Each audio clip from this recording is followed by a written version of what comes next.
اردو افسانہ عہد حاضر میں جلد دوم مرتب رابع ربع افسانہ نگار نند کشور اوکرم پیدائش 17 ستمبر 1929 راولپنڈی تعلیم ایم اے فارسی پنجاب یونیورسٹی ایم اے اردو دہلی تصانیف آوارہ گرد 1997 آدھا سچ 2007 افسانہ نگار کابلی والا کی واپسی گوہر دیور ٹگور کی روح سے معذرت گرو ٹیگور کی روح سے معذرت کے ساتھ میں حشمت خان کے اچانک غائب ہو جانے سے سخت پریشان تھا۔ معلوم نہیں وہ کہاں چلا گیا تھا، کسی حادثے کا شکار ہو گیا تھا۔ انتہائی کوشش کے باوجود بھی اس کا اتا پتہ نہیں مل رہا تھا۔ فکر کی وجہ یہ تھی اگر وہ یہاں ہوتا تو مجھ سے ملنے ضرور آتا، کیونکہ 2 دن کے وقت کے بعد وہ مجھ سے ملنے چلا جایا کرتا تھا، اور اگر مل پر کسی وجہ سے نہ بھی آ پاتا تو ٹیلی فون پر ہی بات چیت کر لیا کرتا تھا۔ اس سلسلے میں سے کئی ساتھیوں سے پوچھ تاچھ کی، لیکن کوئی بھی اس کے بارے میں کچھ بتانے سے قاصر تھا، اور یہی وجہ تھی میری چنتا اور بڑھتی ہی جا رہی تھی۔ میرے آبائی وطن بنگال کا تھا، جہاں کے محصور کن نغمہ حسیناؤں کی سیاہ لمبی زلفیں لوگوں پر جادو کرتی تھیں، اور شاید اس وجہ سے بنگال کا جادو بھی مشہور ہے۔ شاید آپ مجھے نہیں جانتے، لیکن میری دادی کو ضرور جانتے ہوں گے۔ ان کا پتا بنگال کے بہت بڑے لکھک تھے، وہی جنہوں نے کابل کے رہنے والے رحمت کے بارے میں ایک کہانی کابلی والا لکھی تھی، اور جسے میری دادی یعنی منی سے بہت انس و لگاؤ تھا۔ وہ جب بھی ان کے گھر آتا تو ان کے لیے خاص طور پر کشمش، بادام، اخروٹ اور پستہ اور دوسرے خشک میوجات لے کر آیا کرتا تھا۔ تب دادی بہت چھوٹی تھیں اور گڑیا گڈے کے شادی کے ایسے گھروں میں رہتی تھی۔ آپ نے وہ کہانی پڑھی ہے یا نہیں، لیکن اس کہانی پر مبنی فلم ضرور تو دیکھی ہوگی۔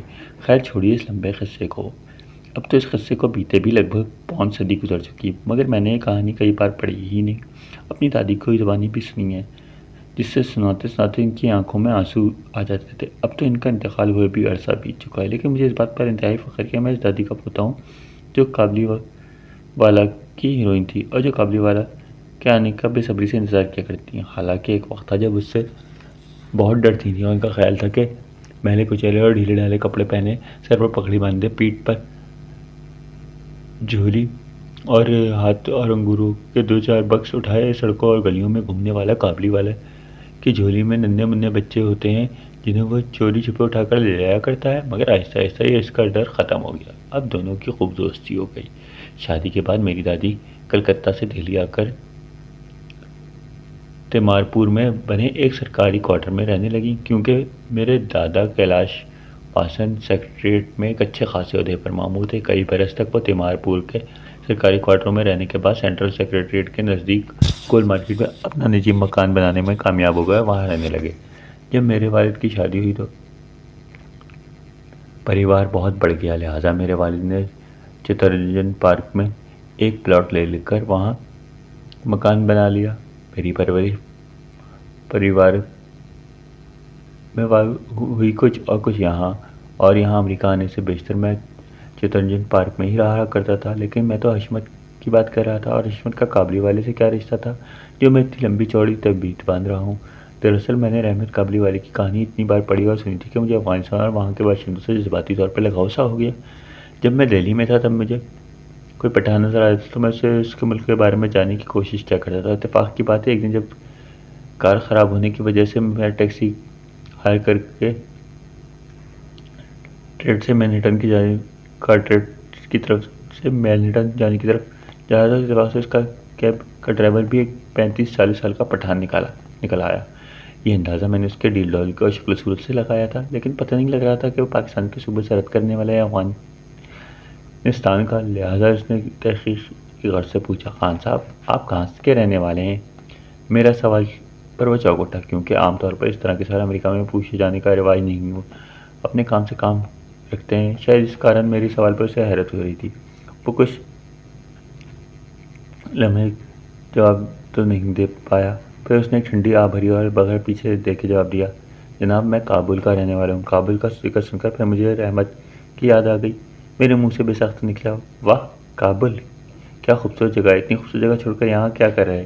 صاحب آدمی کو روزی کہاں کہاں لے کے نہیں جاتی، کیا کیا نہیں بھگتنا پڑتا۔ میرے و دادا پیسہ کمانے کے چکر میں ہندوستان کے شہر کلکتہ جایا کرتے تھے، اب وقت بدل چکا ہے صاحب، ہم لوگ پیسہ کمانے کے چکر میں امریکہ کی طرف دوڑ رہے ہیں۔ ہاں یہ بات بھی ٹھیک ہے۔ پھر میں نے اس سے پوچھا کیا تم ہندوستان دیکھا ہے؟ حشمت نے آبری اور کہا صاحب کچھ نہ پوچھئے، بڑی دردناک کہانی ہے۔ اوہ، میں نے ادارے سے سوچ کیا اور اس سارانہ انداز میں پوچھا کیا وہاں تمہارے ساتھ کوئی ٹریجڈی ہو گئی تھی؟ نہیں صاحب، دراصل میں خان حبیب اللہ صاحب کی فوج میں ملازم تھا۔ جب کابل کے چوک میں انہیں سر بازار پھانسی دے دی گئی تو میں اور میرے کئی ساتھی ادھر ادھر بھاگ گئے اور میں چھپتا چھپاتا تھا پشاور پہنچ گیا، پھر وہاں سے ہندوستان۔ کچھ دن تو امرتسر سے کابل میں ایک بیوی پاری جسونت سنگھ میوہ فروش کے گھر میں مہمان رہا ہے، جو کابل میں ہمارا پڑوسی رہا کرتا تھا۔ بادل سال دہلی آ کر اقوام متحدہ کے پناہ گزین کی حیثیت سے رہنے لگا، پھر موقع ملنے پر یہاں امریکہ آ گیا۔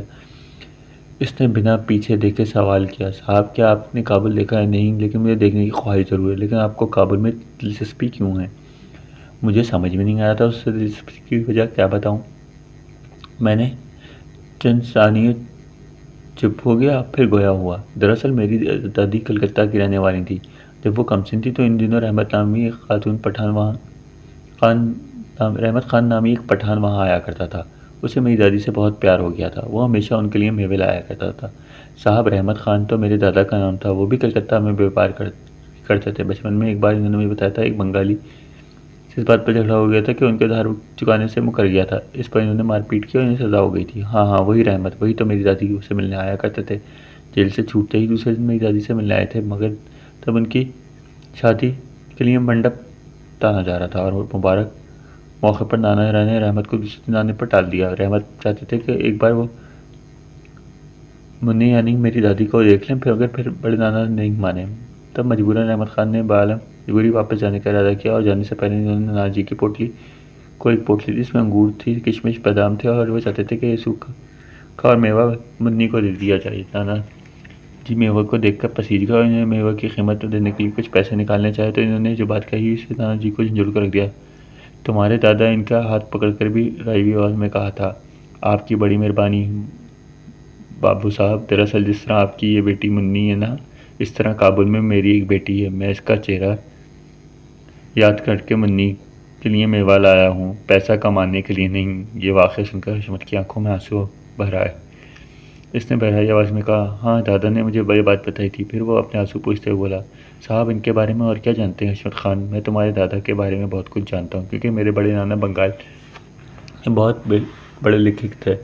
انہوں نے تمہارے دادا کی پوری کہانی بڑی تفصیل سے کابلی والا کے نام سے لکھی تھی، اور پھر میری دادی نے مجھے کئی بار وہ واقعات سنائے، اس لیے مجھے ان کے بارے میں بہت کچھ معلوم ہے۔ اچھا ہاں، شاید تمہیں معلوم نہیں کہ تمہارے دادا حشمت خان نے پیسہ لینے سے انکار کرنے کے بعد اپنے نیلے ڈھیلے ڈھالے کرتے کی جیب سے ایک میلا کاغذ کا ٹکڑا نکال کر بڑے نانے کو دکھایا تھا، جو کوئی فوٹوگراف نہیں تھا، کوئی آئل پینٹنگ نہیں تھی، کوئی اعلیٰ شکار نہیں تھا، بلکہ اس کی بیٹی کے ننھے ہاتھ کی چھاپ تھی، جو ہاتھ پر تھوڑی سی سیاہی لگا کر اس نے لی گئی تھی۔ تب گھر والوں کا اعتراض سننے کے باوجود اس نے لال چولی اور ماتھے پر چند لگائے دلہن کے روپ میں شرماتی للچاتی منی کو اندر سے بلا کر تمہارے باپ دادا سے ملوا دیا تھا۔ انہی باتوں میں ہم مینہٹن پہنچ گئے اور میں اتر کر ٹیکسی کا کرایہ دینے کے لیے پرس کھولا، لیکن اس نے ٹیکسی سے اتر کر میرا بازو پکڑ لیا۔ نہیں صاحب، آپ ہمارے بھائی ہیں، بھلا ہم آپ سے پیسے کیسے لے سکتے ہیں؟ میں نے بہت کوشش کی مگر وہ کرایہ لے لیں، مگر وہ اصرار کے باوجود اس نے کرایہ لینے سے انکار کیا۔ اس نے طرح برسوں پرانے جذباتی رشتوں کی تجدید ہو گئی اور ہم اکثر ملنے لگے۔ ہماری گفتگو کا زیادہ تر دور بے حسی اور ماضی کی کلکتہ اور کابل کے ارد گرد گھومتی تھی، جب انسانی قدروں کی تعظیم تھی، لوگ محبت کیا کرتے تھے، کسی طرح کی مذہبی منافرت کا نام و نشان نہیں تھا۔ کچھ ملاقاتوں کے بعد ہی مجھے معلوم ہو گیا حشمت کا تعلق تبلیغی جماعت سے ہے۔ وہ بڑا دیندار اور متقی شخص تھا اور روزہ نماز کا انتہائی پابند۔ وہ ہر مرض کا علاج نماز میں ہی ڈھونڈتا، ہر واقعے کی خدا کی مرضی کہہ کر صبر کر لیا کرتا تھا۔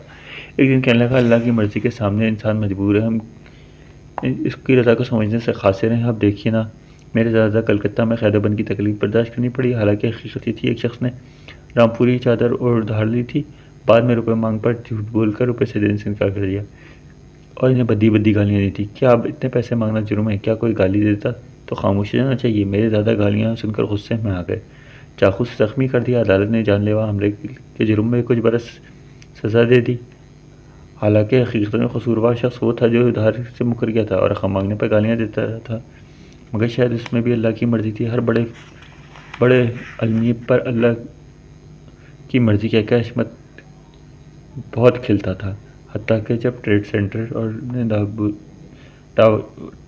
سینٹر کے ٹاور کو دہشت گردوں نے اڑا دیا، ان دنوں وہ اپنا زیادہ سے زیادہ وقت نماز پڑھنے میں لگاتا تھا۔ اس نے اتنے بڑے واقعے پر صرف ایک فکر رکھا تھا، سب اللہ کی مرضی کی، حالانکہ دہشت گردی کے اتنے بڑے واقعے پر یہ شہر ہی نہیں ساری دنیا ہی الٹی ہوتی چلی جا رہی تھی۔ ہر وقت ہر لمحہ ٹی وی کے سامنے بیٹھے ایک ایک منٹ کی خبریں بڑی بے چینی سے اور بے سے سنتے تھے۔ نیز اخبار میں بھی ان سے متعلق ہر خبر کو بڑے غور و دماغ سے پڑھنے اور دلوں میں دہشت گردوں کے خلاف غم و غصے کا اظہار کرتے تھے، آپس میں بیٹھ کر تبصرہ کیا کرتے تھے، مگر حشمت ایک ہی جواب، سب اللہ کی مرضی۔ جب تک کہ امریکہ نے طالبان کا خاتمہ، اسامہ بن لادن کی گرفتاری کے غرض سے افغانستان کی شہروں پر بمباری شروع کر دی اور شہر کھنڈروں میں تبدیل ہو گئے، وہاں کے عوام کے بدن کلسٹر بم سے چھلنی تک ہو گئے، وہ سانس بھی لیتے تھے تو بارود کی بو باہر نکلتی تھی، تب بھی وہ بڑی سنجیدگی سے کرتا تھا، سب اللہ کی مرضی ہے۔ اس کی بات سن کر میرے صبر کا پیمانہ لبریز ہو جاتا، جی چاہتا اس سے پوچھوں، خدا کی یہی مرضی افغانستان کے بے قصور اور معصوم افراد امریکہ کی منظم دہشت گردی کا شکار ہو کر ہزاروں تعداد میں لقمہ اجل ہو جائیں؟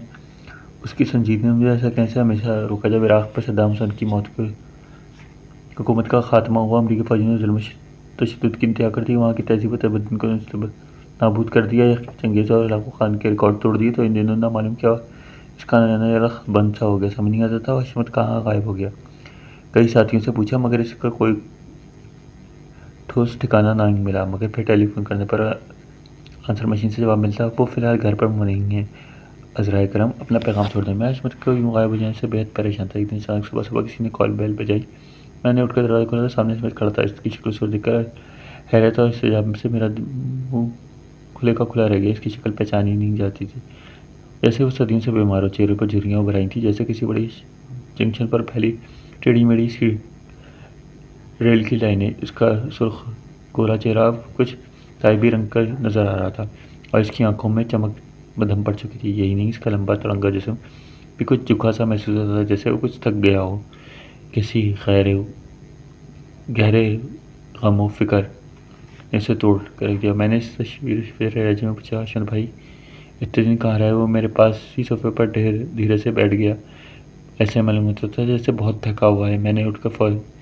فریج سے پانی کی بوتل نکالی، اسے پانی کا گلاس پیش کیا تاکہ پانی پی کر بس کچھ درست ہوں۔ پانی پینے کے بعد اس نے کچھ توقع سے بولا، صاحب کیا بتاؤں، ایک رات ٹیکسی میں گھر واپس آیا تھا، پولیس نے راستے میں میری گاڑی روک لی اور مجھ سے کئی طرح کے سوالات پوچھنے کہ تمہارا نام کیا ہے، تم اسامہ بن لادن کو جانتے ہو، افغانستان میں تم کہاں جاتے ہو؟ مجھے پولیس اسٹیشن لے گئے، بالآخر جیل میں بند کر دیا۔ اب میں آج ہی جیل سے رہا ہو کر آیا ہوں، 2 دن بعد واپس اپنے ملک چلا جاؤں گا، اپنے ملک افغانستان۔ جی ہاں، لیکن کیوں؟ کیونکہ مجھے 3 دن کے اندر ملک چھوڑنے کا حکم ہوا ہے، شاید یہی اللہ کی مرضی ہے۔ ویسے بھی اب یہ ملک اس قابل نہیں رہا کہ مسلمان یہاں رہیں۔ کتنے افسوسناک بات ہے، کسی شخص کے نام کے ساتھ محمد احمد حسین دیکھ کر ہی اسے کسٹم والے ہوائی اڈوں پہ روک لیتے ہیں، اس طرح کے سوال پوچھتے ہیں۔ انہیں ہر مسلمان دہشت گرد نظر آتا ہے، انہیں اتنا ذلیل و خوار کیا جاتا ہے کہ خدا کی پناہ۔ حشمت کی بات سن کر مجھے انتہائی دکھ ہوا، اتنے برس امریکہ رہ کر بھی اسے بغیر کسی قصور کے دیش سے باہر نکالا جا رہا تھا۔ کچھ دیر میں اس کی دلی کیفیت پر غور کرتا رہا، چاہتا اس سے کوئی سوال کروں، پھر بول اٹھا، میرے اس دیش سے نکالے